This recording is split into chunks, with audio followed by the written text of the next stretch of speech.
یہ تصویر آپ کے دل کو چیر دینی چاہیے۔ کیوں؟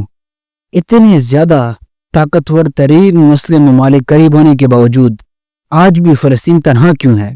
کیا یہ طاقتور اسرائیل کی وجہ سے ہے یا ان ممالک کی کچھ خفیہ معاہدوں اور سودوں کی وجہ سے جو انہوں نے اسرائیل کے ساتھ کیے ہیں اس کی وجہ سے ہے؟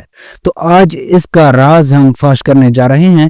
ہمارے ساتھ رہیے اس ویڈیو میں تاکہ آپ جان سکیں کہ اتنے زیادہ ممالک قریب ہونے کے باوجود جو مسلمز ہیں 99 یا 98% مسلم ممالک پہ حکومت بھی مسلمانوں کی، لیکن پھر بھی فلسطین کی مدد نہیں کر پا رہے۔ تو چلیے جانتے ہیں اس کے بارے میں کمپلیٹ حقائق۔ Let's go to start the video. پہلی بات ہم مصر کی کرنے جا رہے ہیں جس کا بارڈر غزہ اور اسرائیل دونوں کے ساتھ لگتا ہے، لیکن وہ جو رافع کراسنگ ہے اس نے وہ بھی بند کر دیا ہے۔ فلسطینیوں کی جو خوراک کی واحد جو گزرگاہ ہے، مطلب وہاں سے ٹرک داخل ہو سکتے ہیں، لیکن اسرائیل کی خوف کی وجہ سے وہ رافع کراسنگ کو نہیں کھولتے جب تک اسرائیل سے پرمیشن نہ آ جائے۔ یہ کیوں؟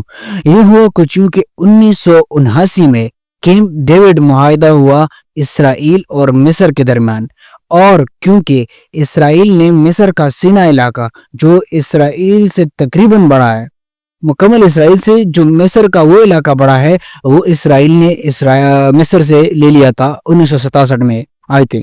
اس کے بعد یہ اسرائیل کے پاس تھا، تب کیمپ ڈیوڈ معاہدہ ہوا اور اس معاہدے میں مصر نے وہ جگہ دوبارہ حاصل کر لی اور بدلے میں اسرائیل کو تسلیم کر لیا اور کہا کہ آج کے بعد ہماری جنگ نہیں ہوگی، اور اس کے بعد براہ راست مصر نے اسرائیل کے ساتھ جنگ نہیں کیا۔ اور یہی وجہ ہے اس معاہدے کے توڑنے یا ختم ہو جانے کی ڈر کی وجہ سے وہ اسرائیل کی تک نہیں کہہ سکتے اسرائیل کے خلاف۔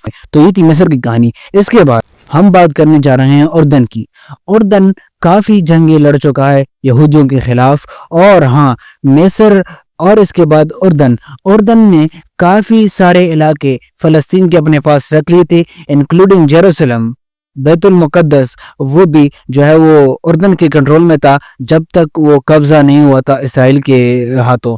تو جب اسرائیل نے ان کے خلاف جنگیں لڑی اور بہت زیادہ شکستیں ہوئی اردنیوں کو، تب 1994 میں اردن نے اسرائیل کے ساتھ ایک معاہدہ کیا، وادی عربہ امن معاہدہ کہا جاتا ہے، اور اس معاہدے کے کرنے کے بعد، سائن کرنے کے بعد، اردن نے کبھی بھی اسرائیل کے خلاف براہ راست جنگ کا اعلان نہیں کیا اور نہ ہی وہ کر سکتا ہے۔ اور ہاں تعلقات تجارتی سفارتی دونوں قائم کر لی اسرائیل کے ساتھ، اور اسرائیل کو تسلیم بھی کر لیا، اور آج اسی وجہ سے وہ اسرائیل کے خلاف ایک گولی تک نہیں فائر کر سکتا، اور یہی ان کی حقیقت ہے۔ اب اس کے بعد نمبر آ جاتا ہے لبنان کا، جو کہ اسرائیل کے اوپری علاقے کے ساتھ لگتا ہے۔ اب لبنان کیوں جنگ میں داخل نہیں ہوتا؟ دیکھیں میری بات سنیں۔ لبنان میں دو قسم کی قوتیں ہیں، ایک تو فیڈرل قوت ہوتی ہے جو عام حکومت ہے، سیاسی حکومت وہ ہے، لیکن دوسری جانب جنوبی علاقوں میں اسرائیل کے ساتھ جو علاقہ لگتا ہے گولانی ہیٹس کے نزدیک، وہاں پر حزب اللہ رہتی ہے جو کہ مزاحمتی تنظیم ہے، اور ایرانی حمایت یافتہ بھی ہے، مطلب وہاں سے اسلحہ وغیرہ بھی ملتا رہتا ہے۔ تو اس وجہ سے حزب اللہ جو کہ لبنان کا ایک حصہ ہے، جسے آپ 30% یا 35% آکوپیشن کے پاس ہے، مطلب لینڈ کو قبضہ کر چکی ہے اور اسی میں رہتی ہے، مطلب وہی علاقوں کے لوگ ہیں، وہ اسرائیل کے خلاف کام کر چکے ہیں۔ ریسنٹلی کچھ مہینے پہلے ان کا معاہدہ ہوا ہے اسرائیل کے ساتھ، تب جنگ روکی ہے، جس میں حسن نصر اللہ ان کا جو سربراہ تھا، چیف، وہ بھی مارا گیا۔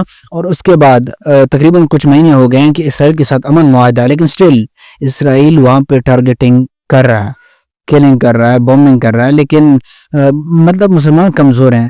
اب لبنانی حکومت کہہ رہی ہے حزب اللہ سے کہ آپ یہ کام نہ کریں، کیونکہ آپ 2 راکٹ فائر کرتے ہیں وہاں سے، رنڈو وغیرہ سے پار دیتا ہے، اور تب بدلے میں اسرائیل فائرنگ کر کے، بامبنگ کر کے ہمارے بچوں، بوڑھوں اور مطلب سب کو پیجر کہا کہ آپ کو یاد ہوگا کہ کتنے تقریباً 3000 تک زخمی ہوئے تھے۔ تو اس لیے لبنانی حکومت بھی حزب اللہ سے کہتی ہے کہ ڈس آرم ہو جائے، مطلب اسلحہ پھینک دیں۔ ریسنٹلی امریکہ نے بھی کہا کہ حزب اللہ کو ڈس آرم ہونا چاہیے، نہیں تو ہم کود پڑیں گے، اور مجھے لگتا ہے کہ لبنان کو بھی ڈھانچہ بنانے کا سوچ رہے ہیں اور یہ کافی حد تک کر چکے ہیں۔ تو اسی وجہ سے اب لبنانی حکومت کا تعین یہ نہیں کر سکتی کہ وہ اسرائیل کے خلاف ایک گولہ بھی فائر کرے، بیکاز دے نو کہ جو حزب اللہ کرتی ہے اس سے بھی ملک کو جو ہے وہ کافی نقصان ہو رہا ہے ان کے مطلب ان کے سوچ کے مطابق.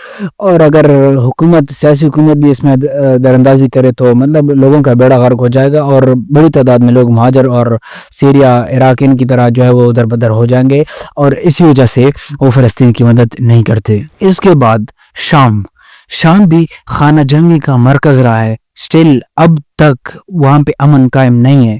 ریسنٹلی اسرائیل نے ایون جو ڈیفنس سسٹم تھا, جو ڈیفنس کی منسٹری تھی, اسی بھی ٹارگٹ کر دیا ہوائی جو ہے وہ مارٹر گولوں سے, میزائل سے. لیکن سٹل سیریا جواب نہیں دے رہا. You know why? وہ اب خود کو سنبھال رہے ہیں, خانہ جنگی سے نکلے ہیں, وہ اب خود کو سنبھالنے کی کوشش کر رہے ہیں اور اس حالت میں وہ اپنی ہی مدد نہیں کر پا رہے تو وہ کیا ہی اسرائیل کے خلاف کچھ کر پائیں گے. 1967 میں اسرائیل اور عرب وار جو ہوا تھا, 6 ڈے وار, اس میں شام کی گولانی ہیٹس پر اسرائیل نے قبضہ کر لیا تھا اور آج بھی وہ اسرائیل کے پاس ہیں اور شام اب تک تو کچھ نہیں کر پا رہا. یقیناً کچھ کرے گا جب وہ خود کو مضبوط سمجھے اور خود کو سنبھل پائے. اس کے بعد نزدیک ترین ممالک میں ترکی بھی آتا ہے اور وہ پاکستان کے بعد دوسری بڑی ملٹری قوت ہے, چاہے وہ اسلحے کے لحاظ سے ہو یا پرسنل کے لحاظ سے ہو. پاکستان کے بعد ترکی مسلمانوں کی دوسری بڑی قوت ہے, لیکن وہ بھی کچھ نہیں کرتی. چند سینکڑوں کلومیٹر دور ہے, مطلب 200-250 میرے خیال میں, اتنا زیادہ نہیں ہے, 300 ہی کر لیں, لیکن وہ کچھ نہیں کر پاتے. کیونکہ اسرائیل کا سب سے اچھا دوست مسلمانوں میں جو رہا ہے نا, وہ ترکی ہے. یہ پاسٹوری حقیقت ہے. لیکن 2010 میں واقعہ ماوی مرمرہ, یہ کچھ واقعہ وہاں پہ ہوا تھا, جس کے بعد 2010 میں اسرائیل اور ترکی کی جو واقعات ہیں, جو یہ چیزیں ہیں, وہ بدل گئی ہیں اور ان کے تعلقات بہت زیادہ خراب ہو گئے ہیں. اور اب بہت زیادہ خراب کا یہ مطلب ہرگز نہیں ہے کہ وہ کچھ میزلز پھینکیں گے یا کچھ اس طرح کے, نہیں.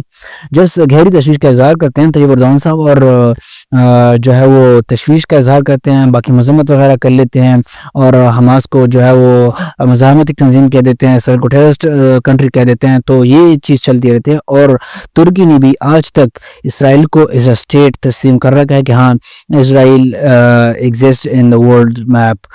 اور یہ حقیقت ہے ترکی کی, جو کہ سب سے بڑی دوسری قوت ہے مسلمانوں کی. تو مجھے بتائیں, ایسی حالتوں کے باوجود مسلمان کیسے ہیلپ کریں گے اسرائیل کے خلاف فلسطینیوں کی؟ کیونکہ امریکہ نے ایک اندازے کے مطابق, ایک کیلکولیشن کر کے, ایک میتھڈولوجی اپنا کے مسلمانوں کو ہر جگہ پہ مارا ہے.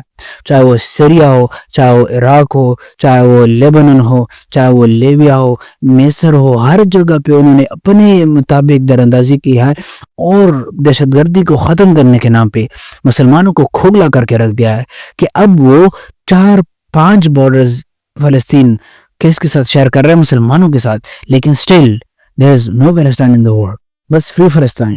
ہر کوئی کہہ رہا ہے 8 بلین میں سے تقریباً 6 بلین لوگ فلسطین کے حق میں ہیں میرے اندازے کے مطابق, لیکن still there is no Palestine. Why؟ امریکہ نہیں چاہتا اور سب ملکوں میں امریکہ نے اپنے ٹٹو بٹھائے ہوئے ہیں اور وہی مسلمانوں کو لیڈ کر رہے ہیں. اور ان کے ہوتے ہوئے مسلمان کبھی بھی ایک دوسرے کی ہیلپ نہیں کر سکتے, کیونکہ ان کے اوپر سے گائیڈ لائن یہ آتی ہے کہ آپ نے ہیلپ نہیں کرنی ایک دوسرے کو اور ایک دوسرے کو مرنے دینا ہے. سو یہی وجہ ہے کہ مسلمان ایک دوسرے کی مدد نہیں کر سکتے. اسی طرح ہم بھی ہیں, کشمیر میں جو مسئلے مسائل ہو رہے ہیں, جو ہے ڈیتھ ہو رہے ہیں, لوگوں پہ ظلم ہو رہا ہے, وہاں پہ بھی ہیلپ نہیں ہو رہی. سو دس از the reality of nowadays Muslim countries. Thank you for today. ہم کنٹینیو رکھیں گے اس چیز کو. Join us for more. Thank you so much.